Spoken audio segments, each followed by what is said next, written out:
Hey everybody, it's Mike with the 1974 GMC. Man, this thing's a lot of work. Been out here most of the day and finally have the roof rail, I'll say, scraped and cleaned as good as it's going to get. And we'll wipe it down with wax and grease remover. You can see I've chiseled some of that stuff out. I'll chisel that out all the way across. Wow, what a pain. Scraping all the crap that was in there.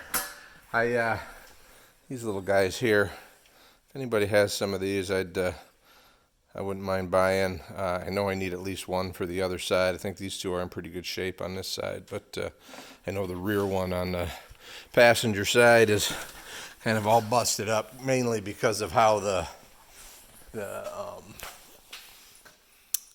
awning kind of bolts on it. So do need one of those. And then just for your information, or this is the, as Jim Bounds would say, this is all the goop and pucky that I scraped off of there. That's a pretty good pile of crap that came off of up there. It was real hard and crusty, so hopefully what I'm going to use is something that stays nice and soft for years and years and years and years. So I've got both the roof scraped and that's the piece there laying on the floor. I've got it scraped off. So now it's time. Oh, and I did tap all of the holes to 1032. So I'll buy some nice stainless fasteners at 1032 and make sure that I get those sealed up. So I guess that's about it for today. I'm not looking forward to doing the other side. It's almost, well, it's just like doing these rails down the side, except for the rails down the side, no, the previous owner hadn't added a bunch of goop in there that I had to scrape out. And number two, I was standing on the ground instead of standing on a ladder.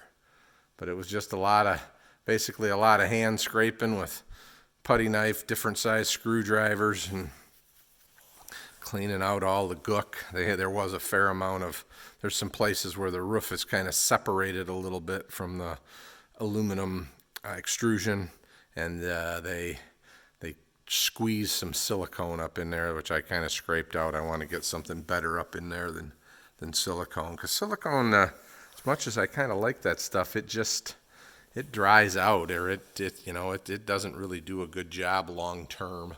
It's the edges want to peel up and what have you. So I got to do that. And the other thing that if anybody wants to comment, I am gonna, when all these awnings and everything are off, and once it's all back together with the roof rails, I'm gonna scuff up the roof and put some sort of coating on it. And I know a lot of people have used some different stuff. So anybody want to tell me what they've used and how good it works? I'd appreciate it. Thanks. Everybody have a good day.